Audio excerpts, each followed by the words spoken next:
É que está aqui nas notícias. Last Feeders dito do que vou ganhar. E hoje estamos aqui para mais uma live onde nós iremos jogar Red Dead Redemption 2.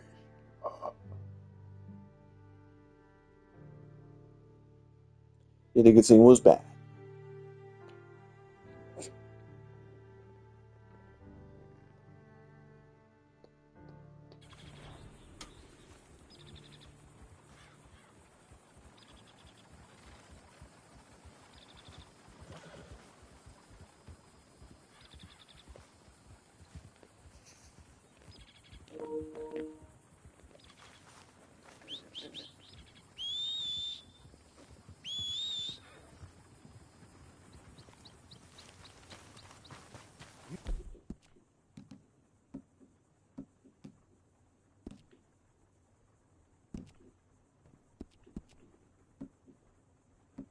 Know what to do, girl.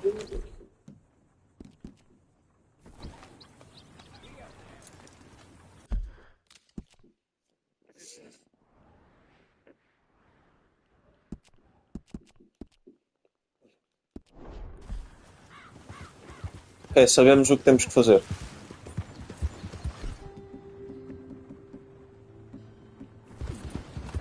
Coelhos, andem cá, coelhos. Coelhinhos.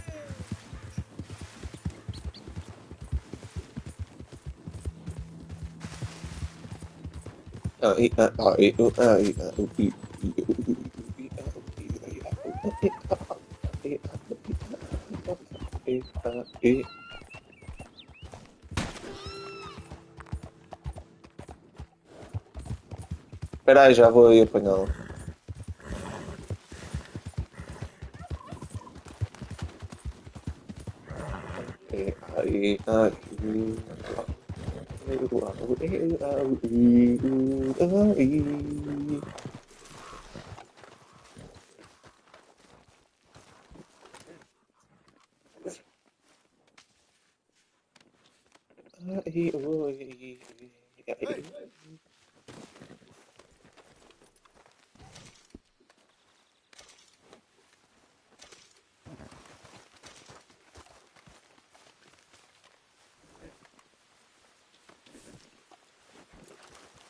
Hey, Cagalhão. girl.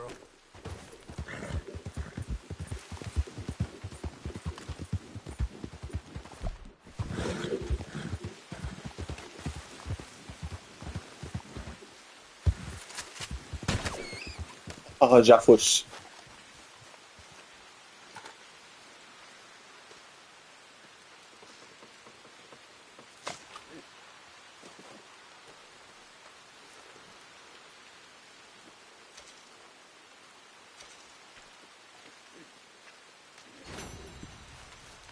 Ok, isto conta como uma carcaça.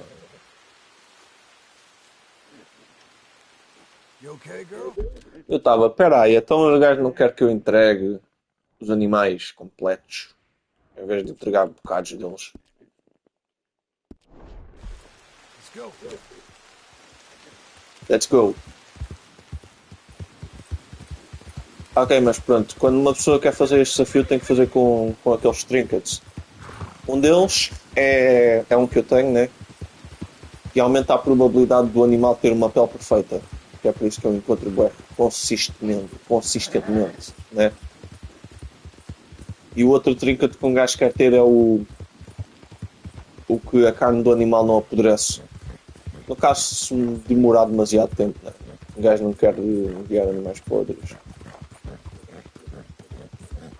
Apesar de que até agora, cada vez que eu guardei os animais, eles andavam sempre com a carne perfeita. Por isso, tipo, o tempo não é assim tão restrito quanto parece.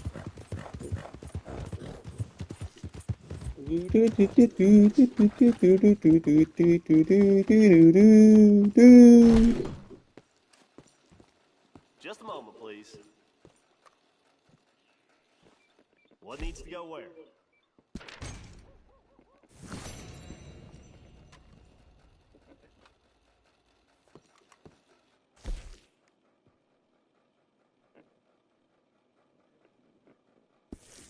Be seeing you.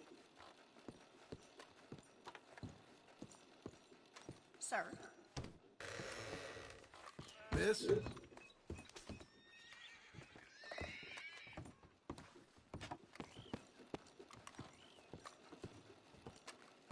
You just left. You all right?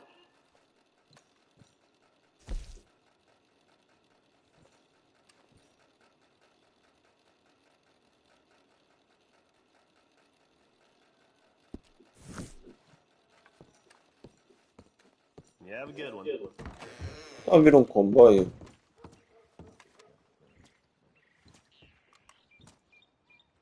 Hello, mister. Excuse me. Life.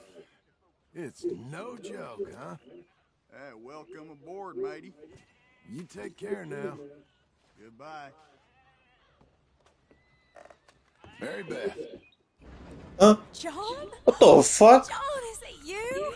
How the hell? I'm very well. How are you? Good. Yeah, Abigail, is she? she's well. Jack's growing up. Sweet boy. Not anymore. But he's okay. How are you? I'm well. I write now. Silly romances, but it's fun. Oh, it's such fun. Do you? My pen name is Leslie Dupont. Sort of French, sort of ambiguous. Well, the books are unambiguously awful, but they sell. Good for you. So proud. I still think about you all. That was quite a time. Yeah. Arthur saved my life before he passed. I don't talk about him much, but I think about him. Me too. And Dutch? Ran off someplace. All aboard. Such a shame. Last call. Oh, anyway, John, I better get on my train. It was really lovely seeing you. Oh, here. It's for you. Thank you. Take care now. Bye!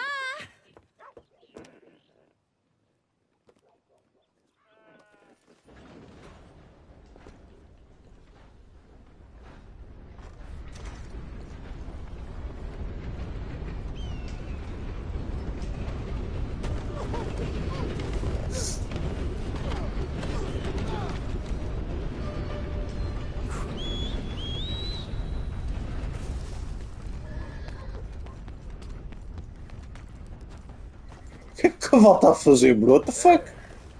Let's go, girl.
Ah,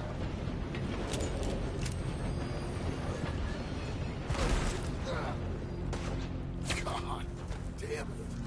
You got this, girl. easy. Oh. Okay.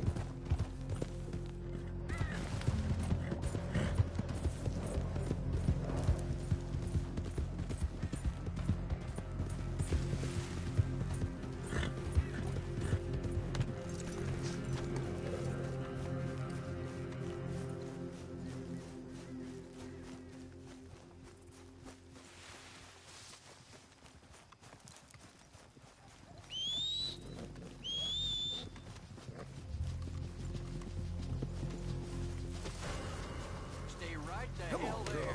One more Huh? time.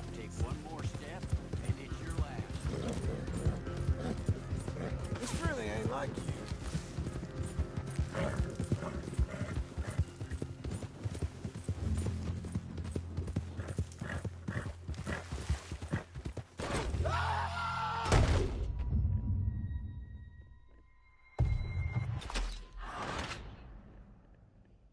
One experience. Which, you know, makes sense. This was actually a pretty damn good deal considering this Elite controller on its own was $150. I mean, the console in the package was $350, and with storage like this back in 2015, you'd be a fool not to sub at that price. I mean, what would you rather have? Game console with games I want to play? This definitely isn't doing the same sort of thing as an Xbox One X or PS4 Pro.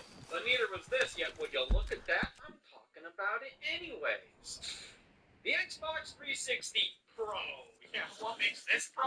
Well, it has a hard drive. Oh, you're still listening? The Xbox 360 console variations always confused the hell out of me with their names back in the day. I had no idea what the difference between the Core, Arcade, and Elite were. On top of finding out now there was another model called the Pro. Okay, Core pretty much just means this is the Core package, the very simple. So, as a kid, I thought this was referring to the hardcore gamer, but no, I wouldn't even piss in this thing's direction. But then they replaced the core with the arcade, which, okay, I guess they were going for, hey, this stuff is mainly box, but why call it arcade when you can just call it that? And then there's the Elite, the big boy best-in-class edition of the 360. So, okay, this was the replacement for the Xbox 360 Pro. Actually, let me correct that statement.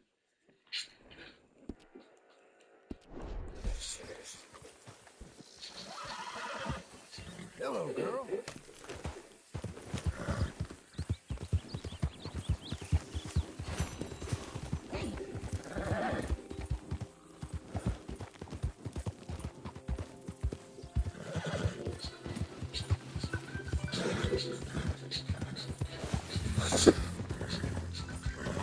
There we go.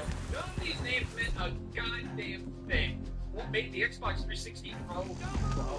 It had a hard drive. The Elite and the Xbox 360 Pro anywhere outside of agents press release. On the Elite spot, we have this diagram explaining the difference between the Pro and the Xbox 360. And what's the point of all these title distinctions? What makes the Arcade, Pro, and Elite are all the same? They just have different hard drives, which that's not unique. You can remove and swap around. Anytime you have the Xbox console with names like this, and if anything, the Xbox One S is more of a pro console than they ever. 4K Blu-ray support, and it was actually a bit more powerful than the original Xbox One. Yet this is marketed for the casual consumer, and these come with the strict guideline for non-seasonal play. Pro consoles don't necessarily need a name that conveys how the word Earth makes me feel. Take, for example, the Supercharged, power-hungry follow-up to Game Boy. God damn, I love power. If any Happy to company is assist guilty you in a of moment. pumping out pro consoles, I'll let you know, it's Nintendo. Not Just bad don't service? label them as such. What, does the name Nintendo DSi make me less insecure about what I'm doing here? But in many ways, these are sort of the ultimate pro consoles because they often give you legitimate reasons to upgrade to them. On paper, the Game Boy Color, Nintendo DSi, and new Nintendo 3DS are all upgraded handhelds with better internals, unique features, but most Nothing like a notably, fresh the start. ability to play exclusive games. That's something all the other consoles we've looked at have Thanks for steered your clear time. from, but not Nintendo. No, they said the Nintendo DSi is too powerful to waste this opportunity.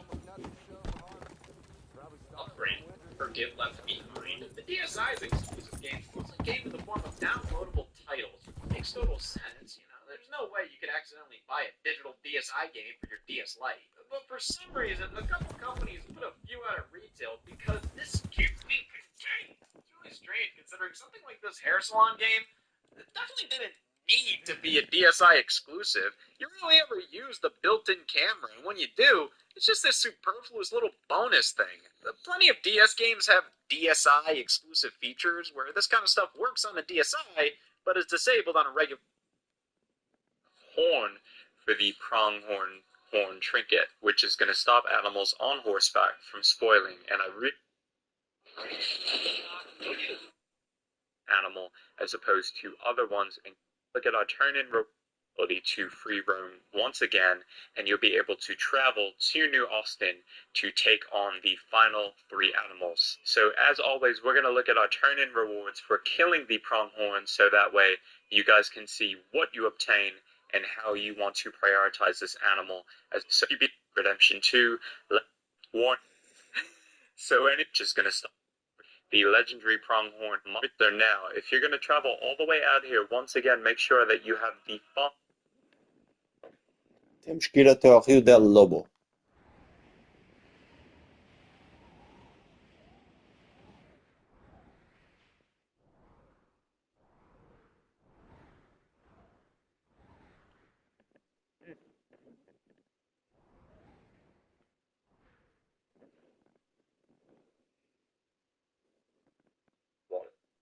So this is definitely post-game, hence the spoiler warning in the beginning of the video. So now, if you're going to travel all the way out here, once again,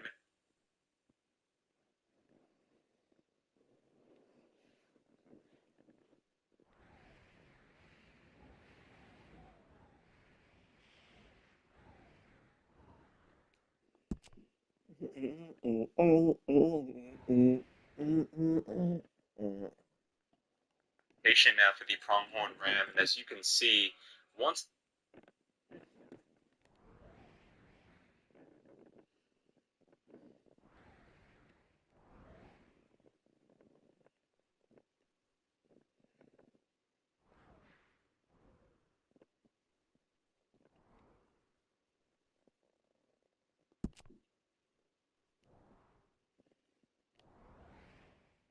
Acho que é ali.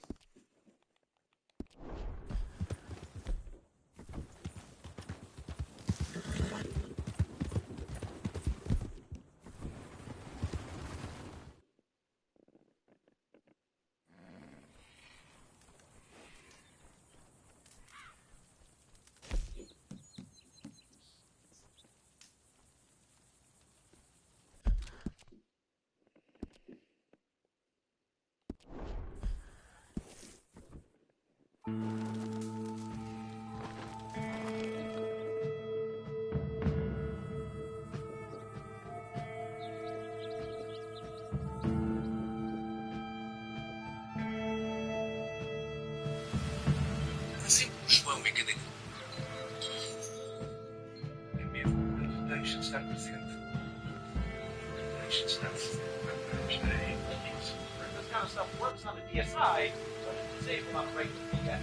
Why this couldn't have been just that is beyond me, but hey, I'll choke on its systems while you DSI more extensively or something. I keep up with pace with these exclusives, and I'll consider saying that DSI having exclusive retail games wasn't a complete waste. Consider it considered. Yeah, not only are these exclusive games few and far between, but they weren't impacted the slightest. I am sorry, it's just flawed filters. But when we're talking what makes the DSI unique, we're mainly talking the download of games. And, okay, the Nintendo DSI is more powerful than standard DS, yeah, but you don't see too much of that horsepower on display within the games themselves.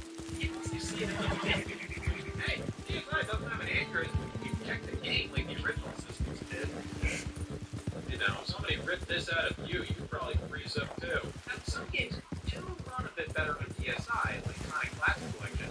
The majority of games that are DSI enhanced just include bonus camera functionality. 99% of the DS games you play here run exactly as they do on a normal DS. But the DSI brings to the table more stable and functional menu infrastructure, downloadable games, and sticking around. There's definitely more substantial additions here than with something like the PS4 Pro. While that Pro console focused on the games, DSI kind of focuses on everything surrounding. Case in point, removing the gameplay advance slot. What, I'm paying for this? On this myself, this was a spam.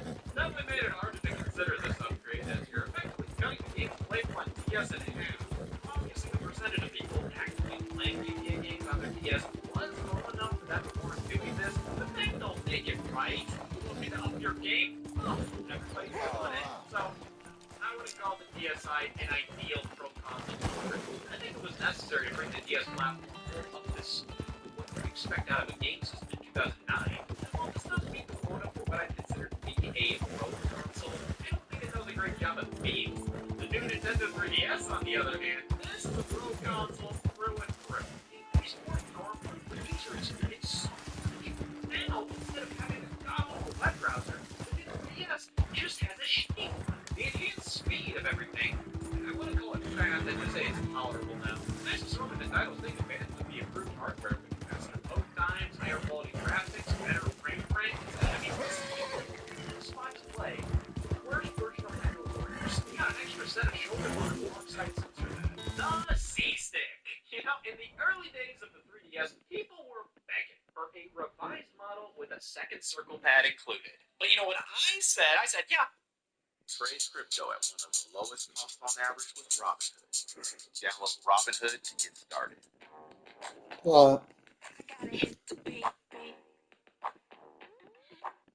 See, once again, we're beyond Blackwater, so this is definitely post-game, hence the spoiler warning. We're gonna head over to...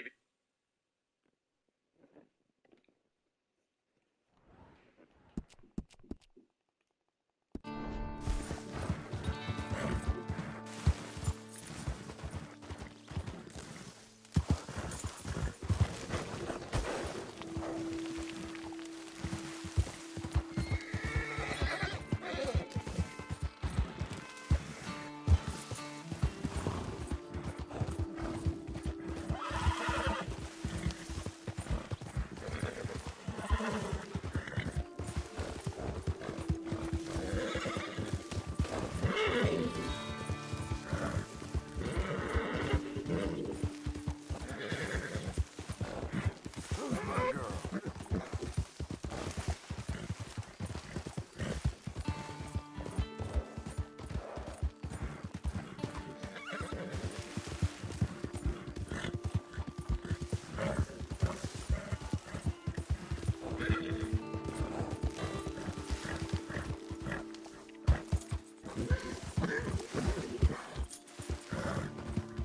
I'm proud of you.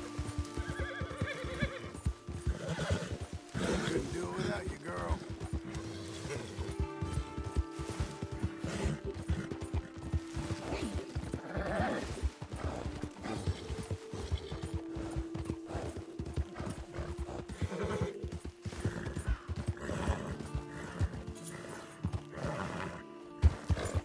Been through it, ain't we?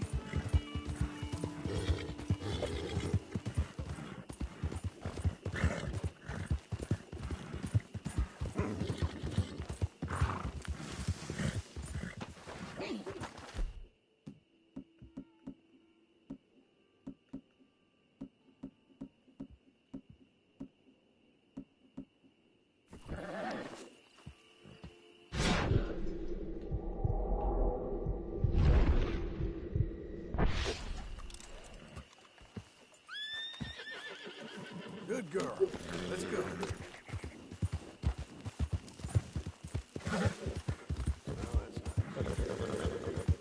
That's my lady.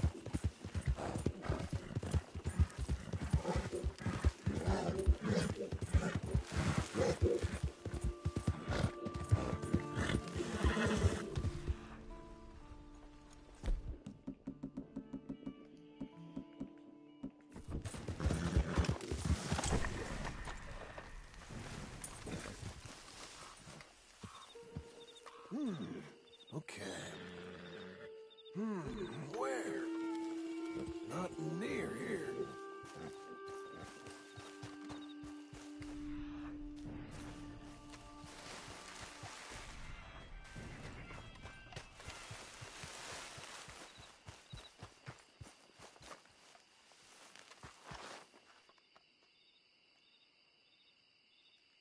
I can find you.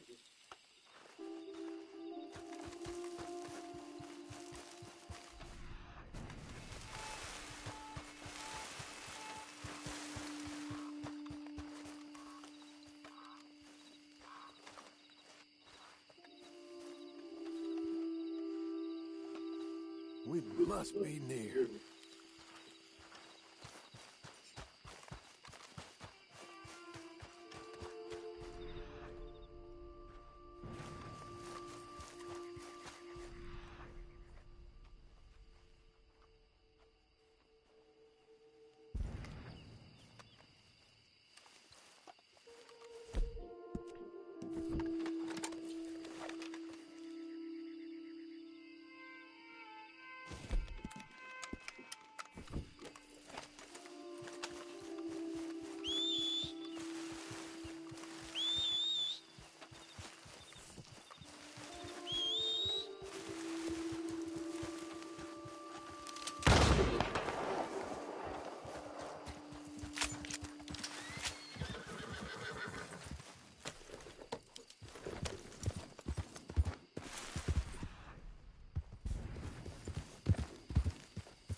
Garantir que está morto. Stay calm, girl.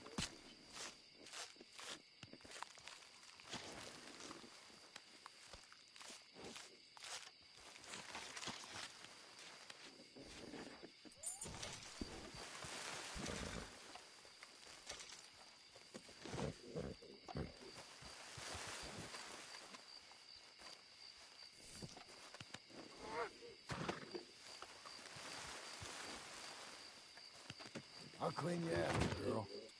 You know what to do, girl.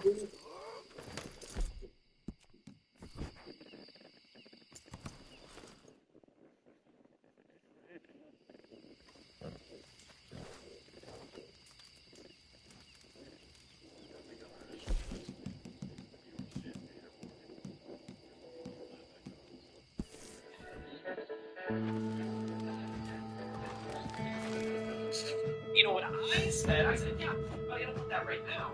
I want that in 4 years. And I also want something that isn't a second circle pad. This is an immovable pencil eraser as nub meant for camera control and very little else. And very little else includes just for camera control. It reads where your thumb is like a touchscreen input. I guess it does the job for basic camera movements, but it's not ideal in the slightest. I wouldn't say it's bad, I wouldn't say it's good. I'd say it's just right at being damn strange. Like the DSi, the DS also receives some exclusive titles, though these were far more compelling, with even more as digital downloads, like Super Nintendo games. Yeah, those were only playable in the new 3DS. With the awesome power of this supercharged hardware, this is finally possible on the 3DS. Dodge could run Catch. I refuse to believe that you could get Super Nintendo games running on the original 3DS systems. I mean, fans have got this working. It's more than possible. This definitely reads to me as Nintendo trying to add more value to the new 3DS. It is kind of forcing these to be exclusives. But if they're considering everything else it's bringing to the table, this was kind of a no-brainer of an upgrade.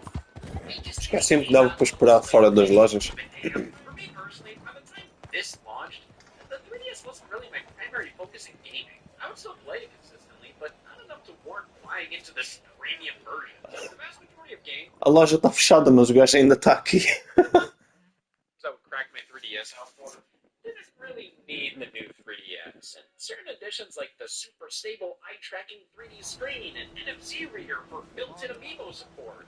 When I would play my 3DS, I wasn't really using the 3D or amiibos with it all too much. Now, I did finally upgrade to one of these units in 2016, and goddamn, I played through one hell of a Donkey Kong Country Returns 3D on it. Now, did I need a new 3DS to do that? These are both solid upgrades. When you're actually in the thick of it playing most games, there's not really much of a difference. Welcome back. The Pro consoles are most compelling with these massive improvements across the board. For example, the Game Boy Color might just be the most Watch yourself, beautiful partner. Pro console upgrade of all time. If only I could tell. Now I've been pretty damn picky about the concept of Game Boy Color being nothing but an upgrade to the original Game Boy because I always considered it to be the very first true successor. I claimed I'd be dead and buried by the time I admit that.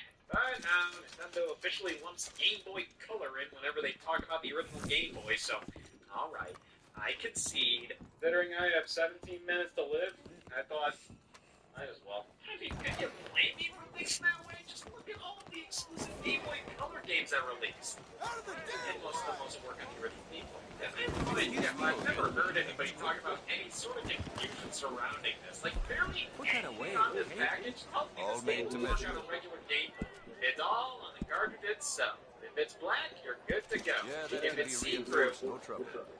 whatever's the opposite of this. Not bad to stop. Alright, so even if these were labeled as Game Boy Color games on the packaging, fundamentally, these were still just original Game Boy games that were programmed with full color support in mind when played on a Game Boy Color. But what about the older standard gray Game Boy cartridges? The games only ever designed for black and white. And it says here on the box will play in enhanced color. Oh boy, Super Mario Land in color? Holy sh! They've really undersold this. It's not just in color. It's in two colors. Original Game Boy games on Game Boy Color look better, I guess. But the added color does feel a bit unnatural at times. It's blatantly obvious these games were never designed with color in mind. So Nintendo just designed a basic limited color palette to it. But it is really impressive how well these work out sometimes.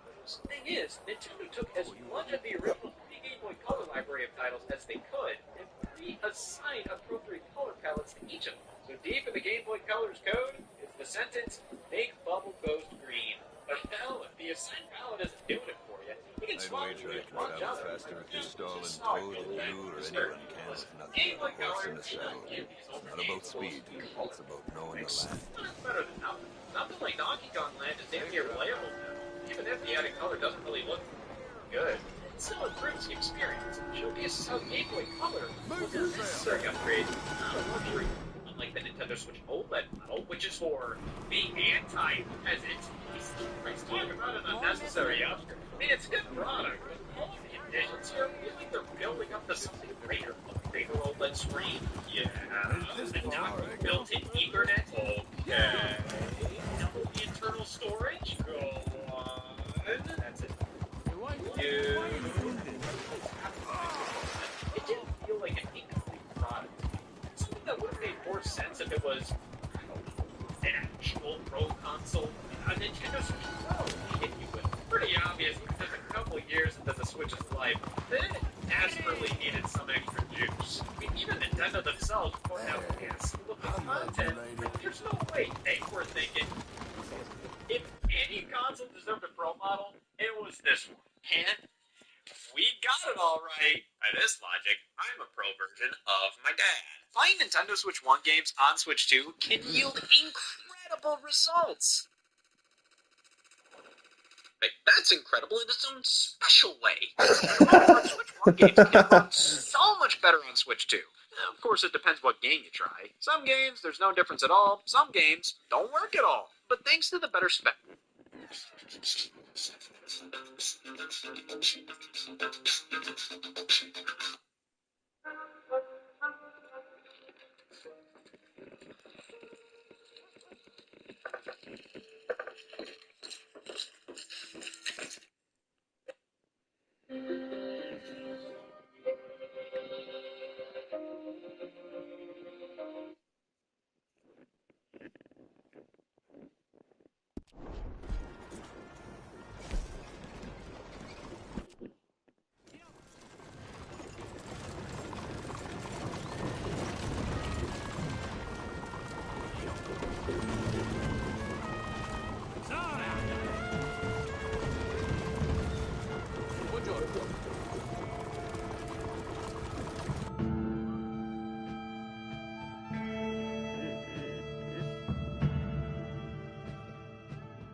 Okay, here we are. Thank you.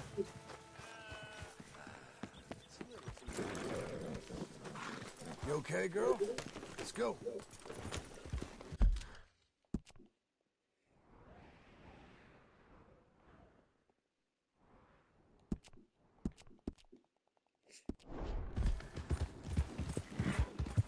What's your problem?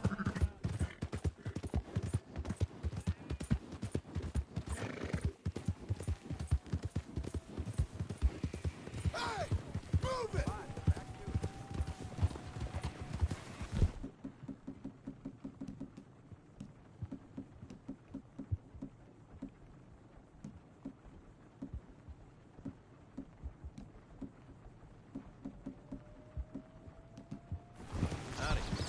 Devil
E aposto que aquele tinha a carne perfeita ainda por cima.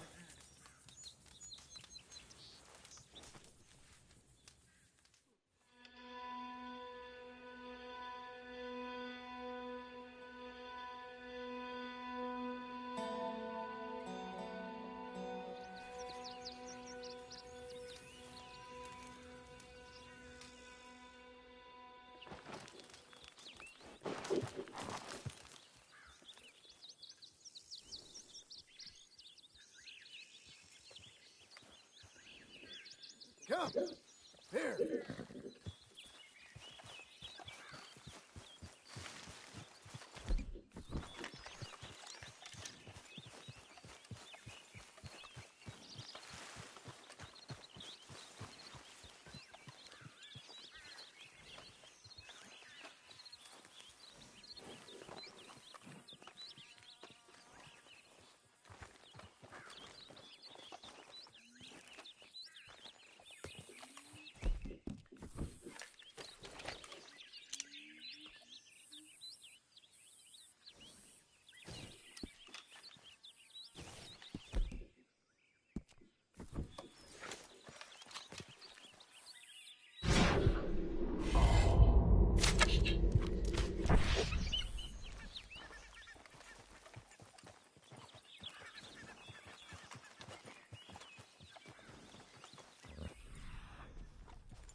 Au.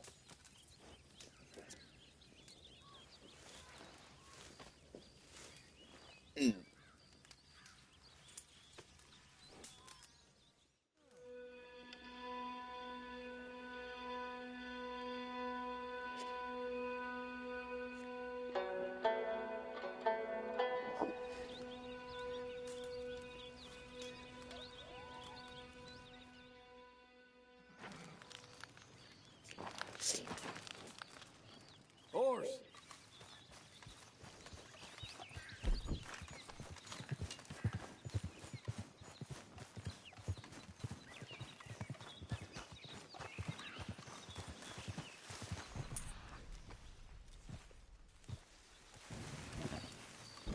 Cavalo, para de me seguir.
Consegui estudar.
Se já de qualidade perfeita. Ah, good.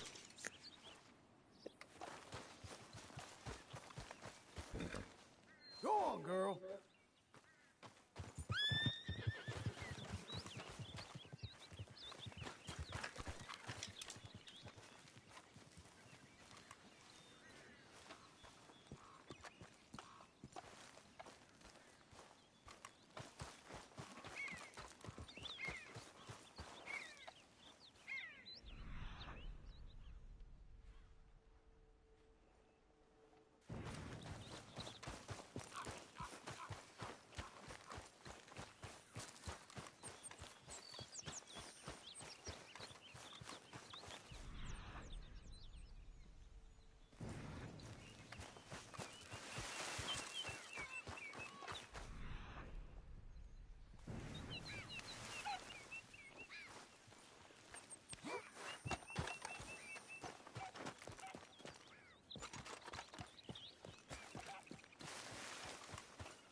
Entregas rápidas e grátis.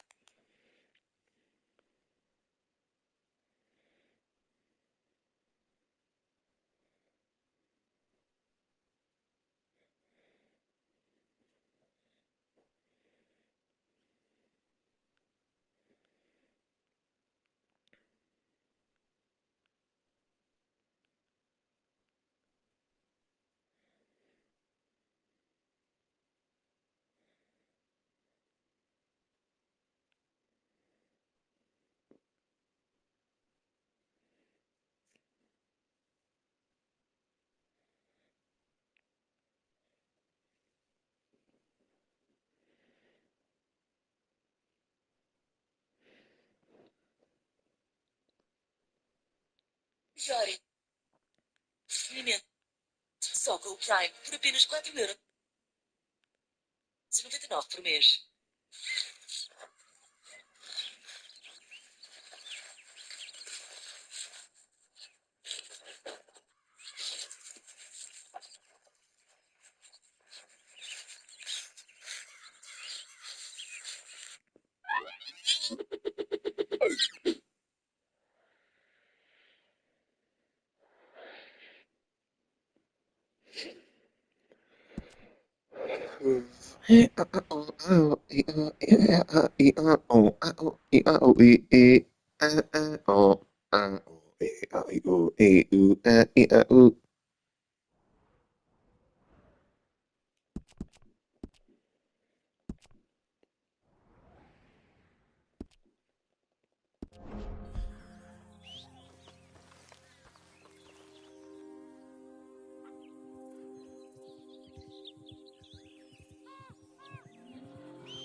Making my life a misery. Day and night. All those years chasing her. Well, she didn't want nothing to do with me.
Just leave it.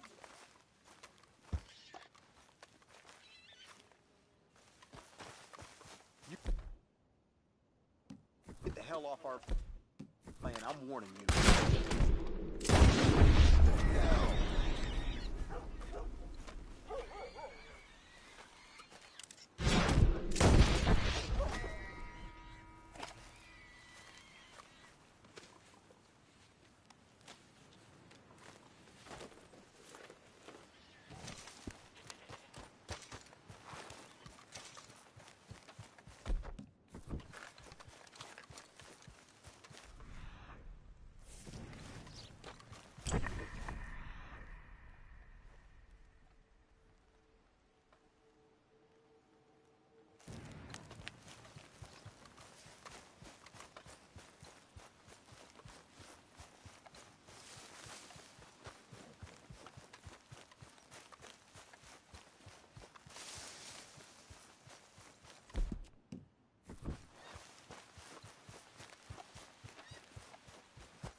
There. Let's go, girl.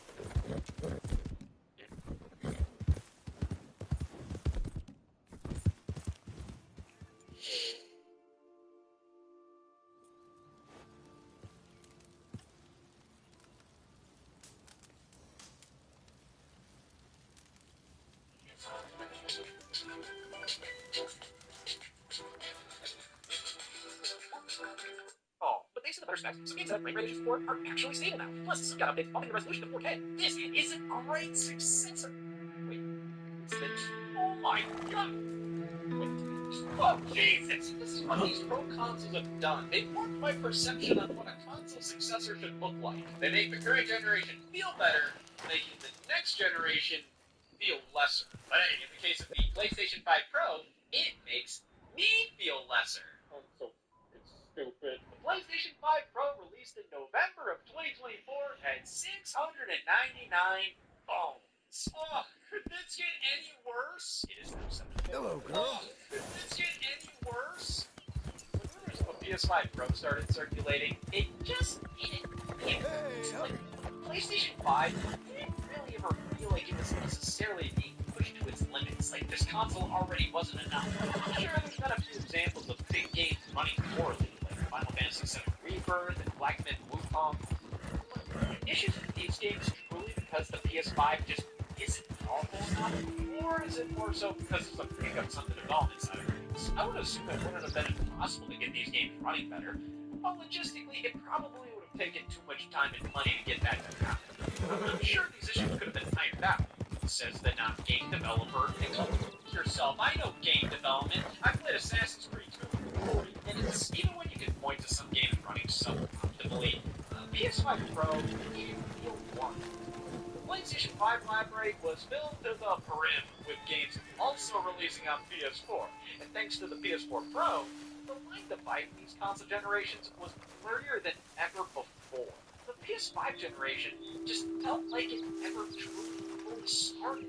Like we didn't see the full potential of the system since most PS5 games were designed to work on a base PS4. And now you're saying this console isn't enough?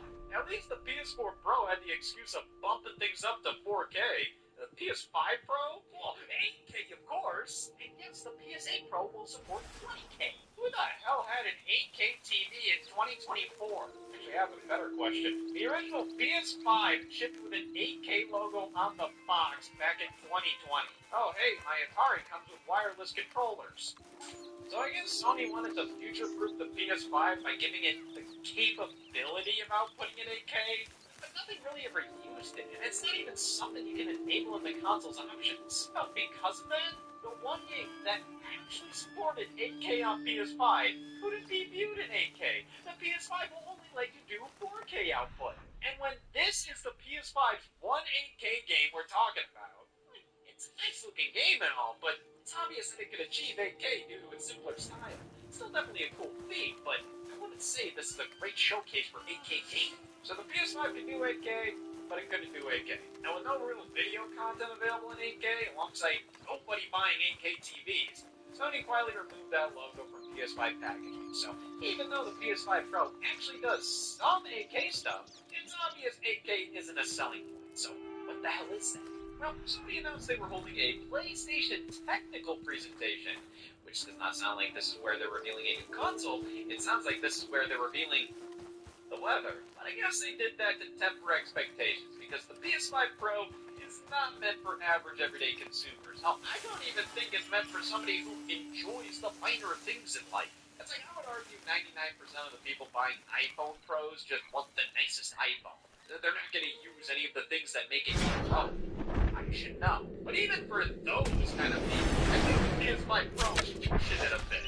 This was meant for people who not only knew what ray tracing was, but actively cared about it.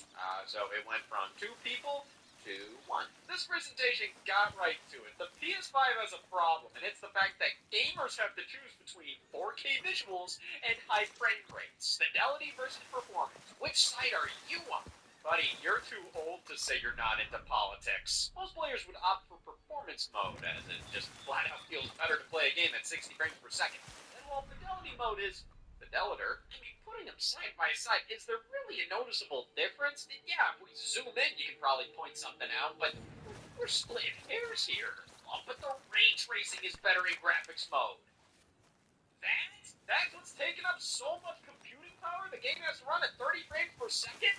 Want to see all my pores? It's gonna cost you. To be honest, a few years back, I wasn't really all too observant when it came to frame rates. Didn't care if the game was running at 30, 60, what the hell ever. I wasn't thinking about it all too much. I mean, the PS4 Pro mostly advertised 4K visuals. The original PS5 was mostly advertising faster load times and the coolest thing ever. So when given the choice, not only was graphics mode usually the default, but I didn't understand why it shouldn't be. So when I played some of my first few PS5 games, like Spider-Man Miles Morales and Ratchet & Clank Ripped Apart, they were all running at 30 frames per second. And knowing what I know now, jumping into these games with performance mode enabled, what the was my problem? This feels infinitely better.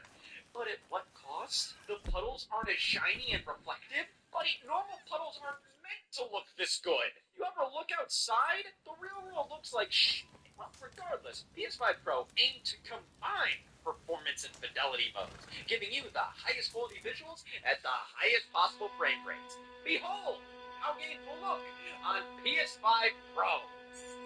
One of the biggest issues with these Pro consoles is how difficult it is to really notice any substantial differences via these comparisons online. When you have to slow down footage and zoom in to notice anything, you're pretty much admitting right there this isn't a necessary upgrade. It's like they have to convince you there's a difference. And yeah, there is. But during this presentation, when they're using a PS4 game to showcase the PS5 Pro, and it's like the hardest game of spot the difference I've ever endured, it just begs the questions. Why is this necessary? Who is this for? Because if you looked at the original PS5 and thought that isn't enough for you, well, I think you just need to switch over to PC at that point. But hey, I get it. The console lifestyle is a hard one to give up, and even when the PS5 Pro retailed for $700, that's still cheaper than building a high-end PC in most cases. Though to be fair, I'd say if you're buying a PS5 Pro, you probably already had a PS5 to begin with, so it's about $1,200 spent overall. If you're a Pro user, you're probably pretty passionate about your collection of video games, so moving to PC doesn't make sense if you want to keep playing these. Where were you when you found out your god was dead? The PS5 Pro is a disc-free console by default. They'll say disc, but they won't call it an asbestos-free console? That's dumb. So, the redesigned PS5 Slim that hit store shelves in 2023 had a detachable disc drive, which, on one hand, requires a one-time internet connection to register and verify it upon connecting it to your console. Everybody, say it with me now. But on the other hand, I really like that this meant a PS5 Digital Edition could be upgraded to one with a disc drive later down the line if you wanted to purchase the attachment. With the original, if you bought a digital model, you were stuck with a digital model. So this change is good for the consumer, and it makes things easier for Sony. Instead of having to produce 2 different PS5s, you just have one single model with a disc drive on the side, either included in the box or available separately. Now, the PS5 Pro, think Sony's rationale was, this is a niche product, so why bother having two versions on store shelves? You can just buy the disc drive separately anyways. Who cares? Vertical stand sold separately. Oh, and the controller included here? Not the pro-oriented DualSense Edge. Oh, no. Just a regular-ass PS5 controller. Not that that isn't fine. It's just, I don't see $750 of value here. It's nearly twice the price of a regular PS5 digital edition. And when you're not including a disc drive, DualSense Edge, a damn vertical stand which came in the box with the original PS5 model, I just start to think the unthinkable. That's impossible. Oh, listen, when I say that, I'm not saying the components that make up a PS5 Pro are expensive. When you consider all the tech packed into this thing, the price point makes more sense than it doesn't. But does that actually make this a worthwhile product? Because in the end, most of these games look and run the damn same here. Think about it this way. $400 table, $700 table. The $700 table is more premium. It's made out of finer wood. Table. And it's not like the $400 table is bad. I mean, it's $400 damn dollars. That's a lot of money. It does everything a table should. It's built to last. The $700 one costs more to produce, so it's not like they're ripping you off. But like, you just don't need this when this does everything that does at a comparable quality at nearly half the price. But okay, let's see what the PS5 Pro does that's just so damn special. Ratchet and Clank ripped apart. All right, finally. We don't have to deal with no damn performance mode versus quality mode, just one single... You gotta be fucking kidding me. Alright, so we still have two options here, though both of them are supercharged, I guess. Performance mode now looks like it's running at a far higher resolution thanks to PSSR. Now, you're probably asking, Scott, what is the Soviet Union doing to up the resolution? And then I'm going, O quê? O que é que a União Soviética está a fazer, bro? What the fuck?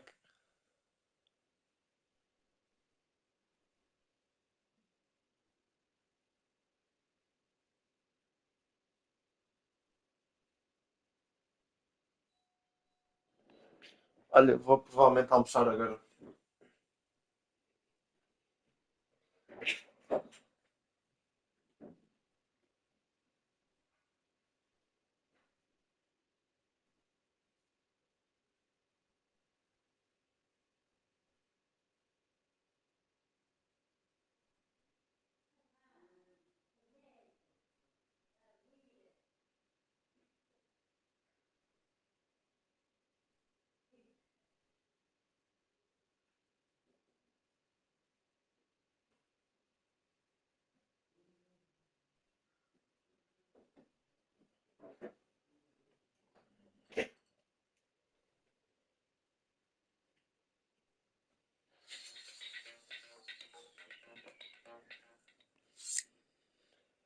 Ah, pá, foda.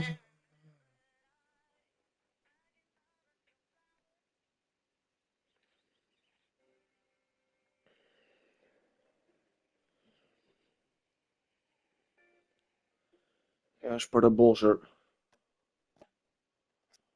Os ratos não são difíceis, acho eu. Deixa eu ver.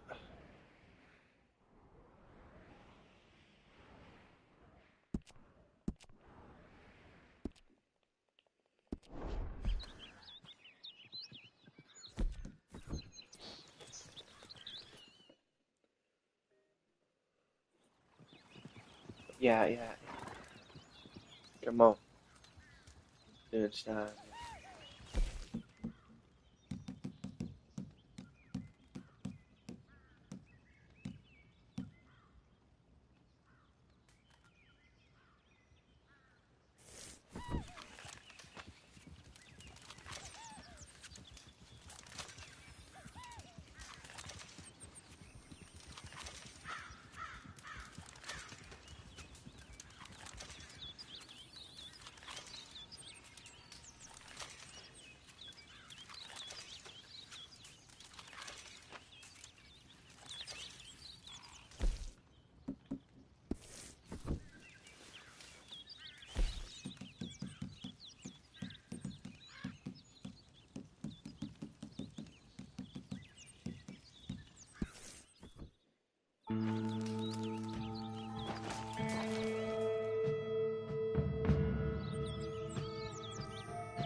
PlayStation's Spectral Super Resolution.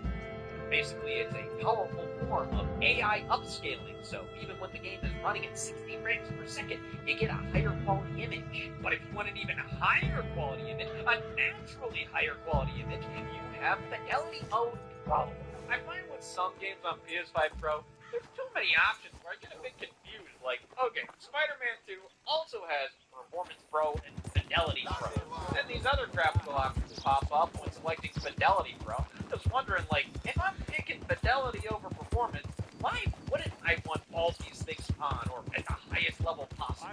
I appreciate giving me control, but having these many choices honestly worries me that I'd be playing the game with suboptimal settings without realizing it. Like, when I look back at playing those early PS5 games at 30 frames per second, like, I'm kind of upset that happened. After fiddling around a bit with PS5 Pro, I have no issue stating this is a definitive PlayStation 5 console. I also have no issues not recommending it to anybody. Listen, this is a great piece of hardware. What the f*** am I getting out of this? It's like, sure, this is better, but jumping between an original PS5 and a PS5 Pro, it's really hard for me to tell any substantial differences. Now, that doesn't mean there aren't any differences, but after spending an excessive amount of time with these Pro consoles throughout history, this is sort of my feeling regarding them as a whole. For the most part, these were all great pieces of hardware for their time, but man, do I feel like I'm going crazy comparing and contrasting. A PS4 Pro feels better, but then I go back to an original PS4 and it's basically the same. It's honestly impressive how well a lot of these original consoles hold up, while also being a bit disappointing how little the Pro models actually change things. They need to go into these things with the right expectations. I wouldn't say they're night and day differences. Rather, they're the exact same consoles before, with a little extra legroom. For the most part, every game is meant to run well on the base models of these consoles. The Pro versions are just that, for Pro users. And that's fine. I mean, I enjoy a slightly nicer console, but if this trend continues, and I mean, with just how good graphics have gotten, it's just, we've been experiencing diminishing returns for a while. You can keep pumping hundreds of millions of dollars into developing new technologies or putting top-of-the-line specs in these consoles all you want. We're not going to see a massive leap in visuals. Which means, while the PS5 Pro makes sense on paper, I mean, it released 4 years after the PS5. The PS4 Pro released 3 years after the PS4. But in practice, it's just not all too warranted. Technology keeps evolving, but the technology from 5 years ago is still more than enough for everybody. So yeah, you can do this. I just don't see much of a use for it. And for the PS6 Pro, it's gonna be even worse. Oh, it's been 17 minutes. If you excuse me, I have business to attend to.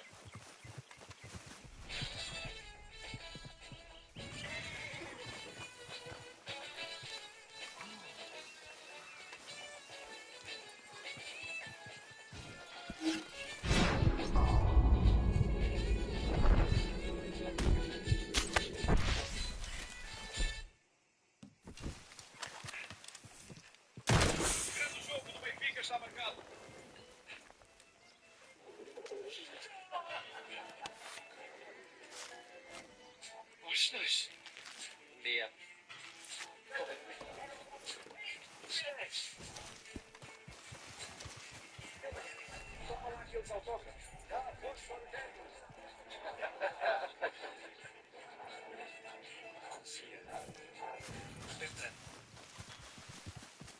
Good girl.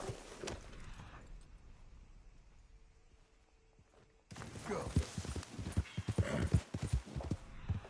É bom ver como o dinheiro funciona de várias formas, com a XTB. Porque a XTB oferece muitas oportunidades de investimento. Ei, mesmo para as suas poupanças. A escolha é sua. E enquanto espera pelo investimento certo, ganha juros. Tudo na app da XTB. Agora o dinheiro trabalha para o Zlatan. Não o Zlatan para o dinheiro. Lembre-se de investir no ponto de vista de ter dinheiro pode conseguir weapons.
Quer dizer,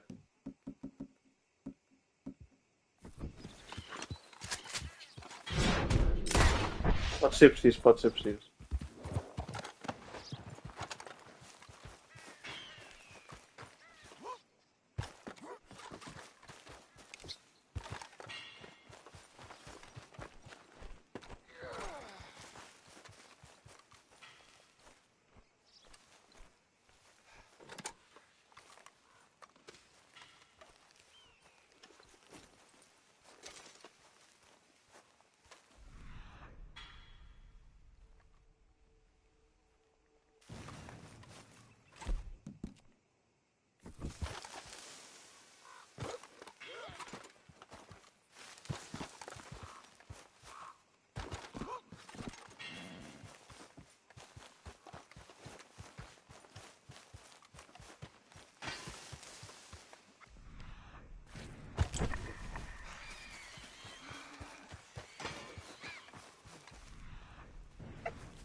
Afinal,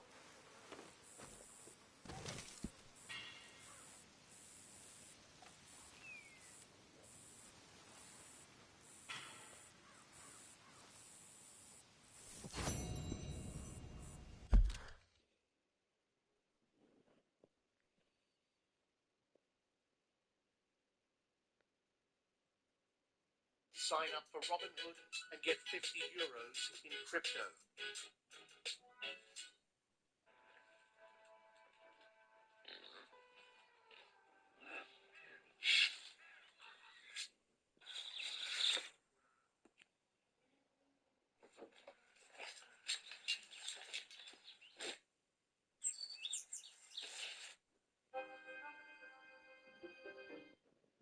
impressed with that pecker. Boy.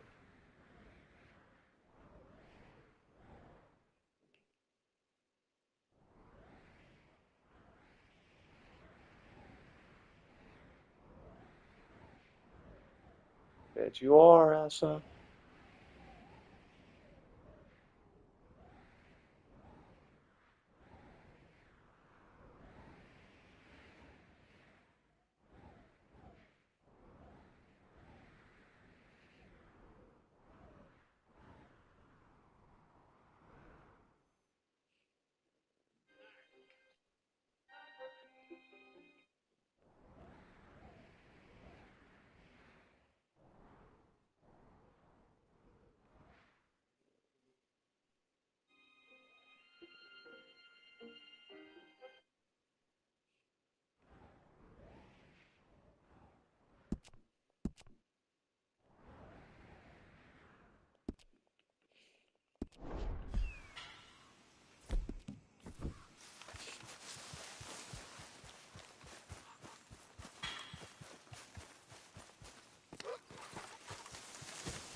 What the?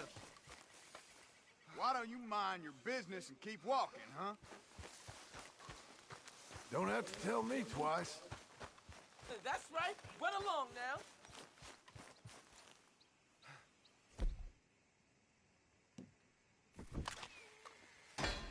No, you ain't gonna... Not a bad haul. For me. Hope you boys chose a full safe.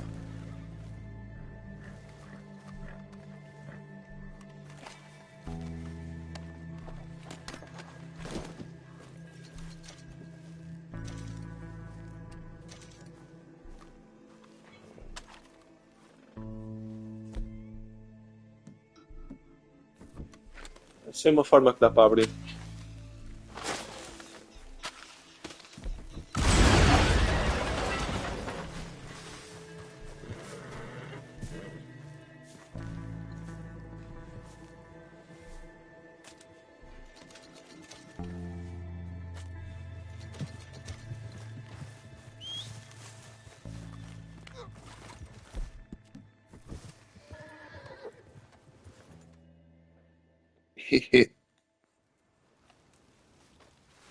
Eu sei porque os outros dois gajos explodiram aquilo acidentalmente uma vez.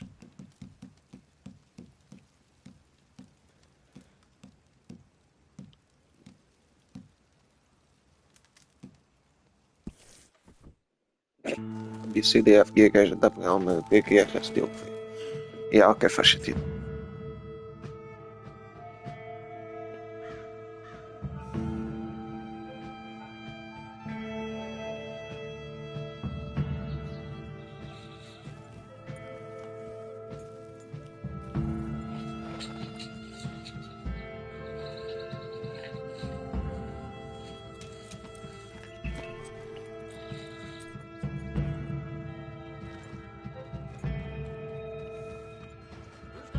Ok, não dá assim.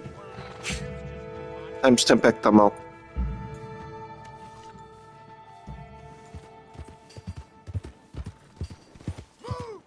What's your problem?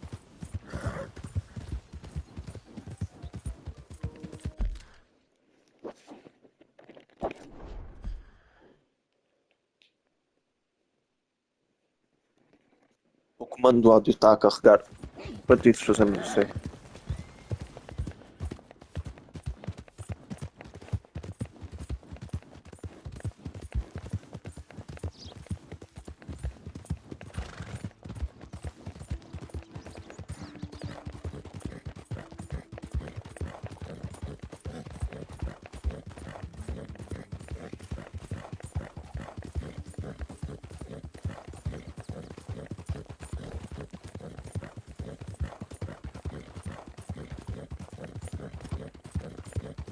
Sim, avó.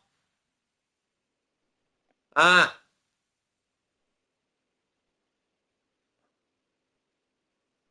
Olha, a avó não ouve.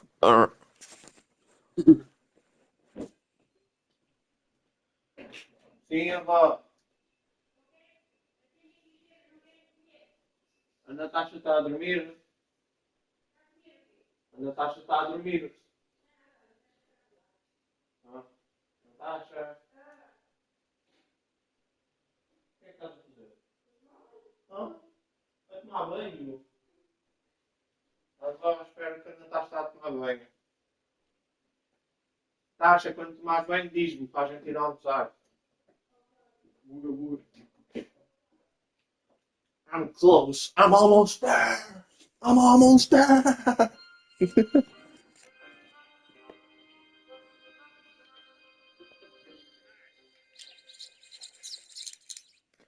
Were you hoping I'd be impressed with that woodpecker?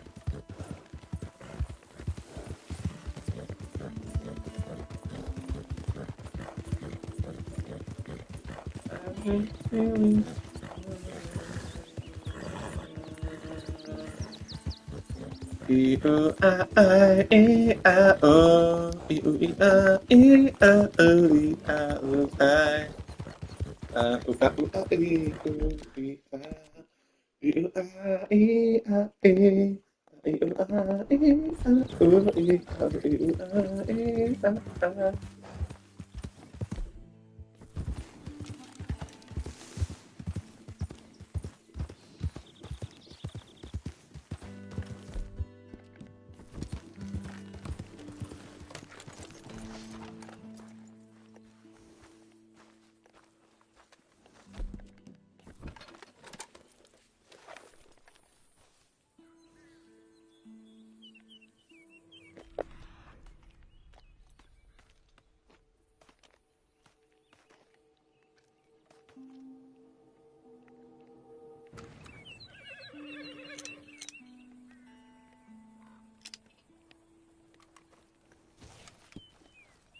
A animação receta cada vez que um gajo mete os binóculos.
What the fuck?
What's up, guys? Welcome back to another Red Dead 2 video. In this one, I'll be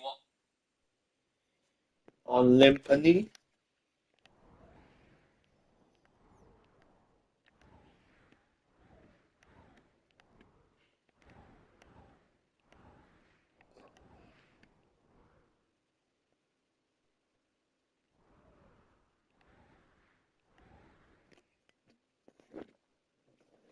walking you through how to get perfect carcasses for part 2 of the Wildlife Art Exhibition side mission. If that sounds... For the Cardinal carcass, I headed to this spot on the Dakota... That. With that out of the way, we'll start by heading over to Limpany. This is the burned down area just north of Flat... Limpany. Next station. This is a great starting area for finding woodpeckers and cardinals. Just hang around for a bit and eventually some birds should spawn in. Using eagle eye gear can help a bit, but I found it easier to just shoot any bird I saw and check the carcass afterwards. This does require a bit of patience as the bird spawns at random.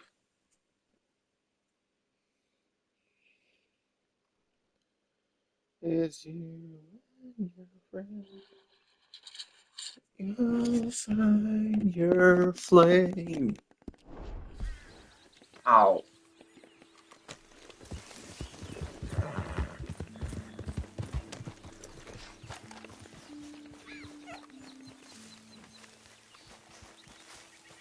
You got this, girl.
Got a comment in the mouth. There was something in my mouth. There was something in my mouth around the summer. Back to a Red Dead 2 video. In this one, I'll be walking you through how to get perfect carcasses for part 2 of the Wildlife Park Exhibition side mission. If that sounds like something you'd enjoy, hit that like button and let's get to it.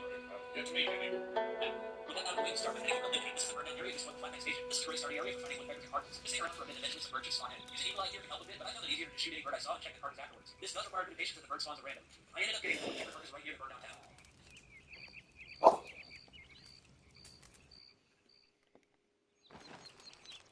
See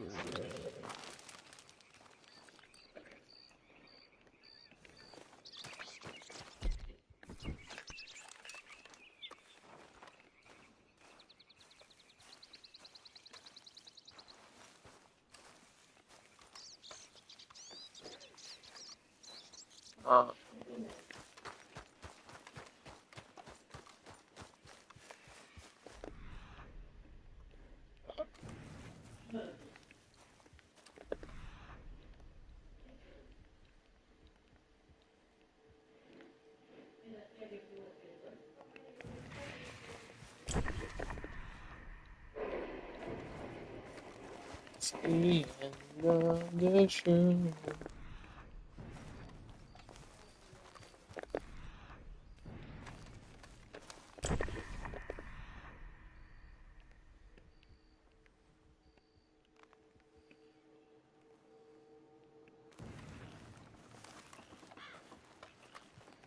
Many thousand people used to live here. Now it's a ghost town. Oh.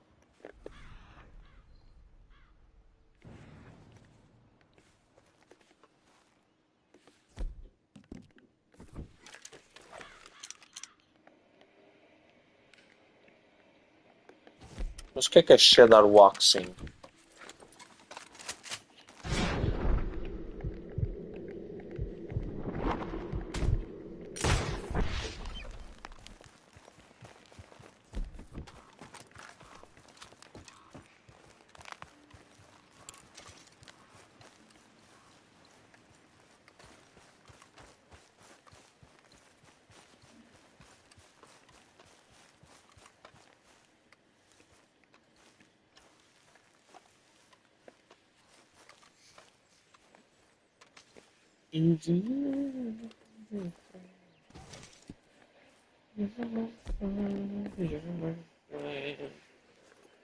Oh.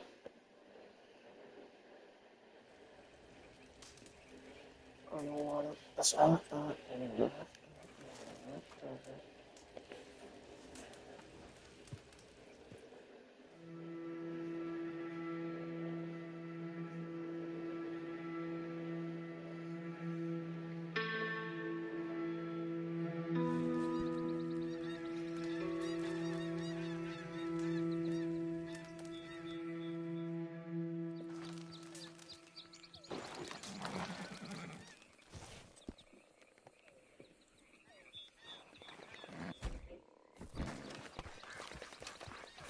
Mas porquê que abriu o Red Dead Redemption 3? What the fuck?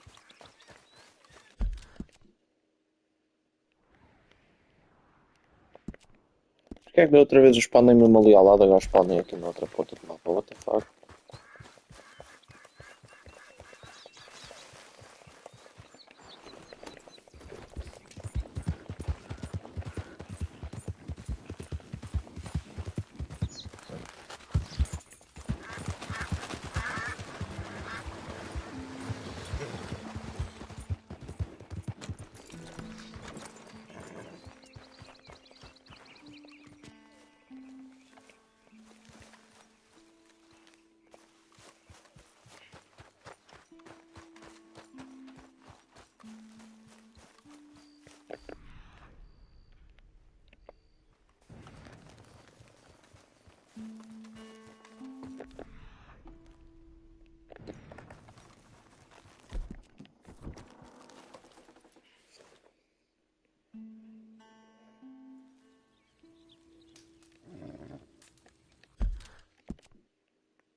E seja fazer com o comentário mentiroso. Ok, eu vou almoçar agora.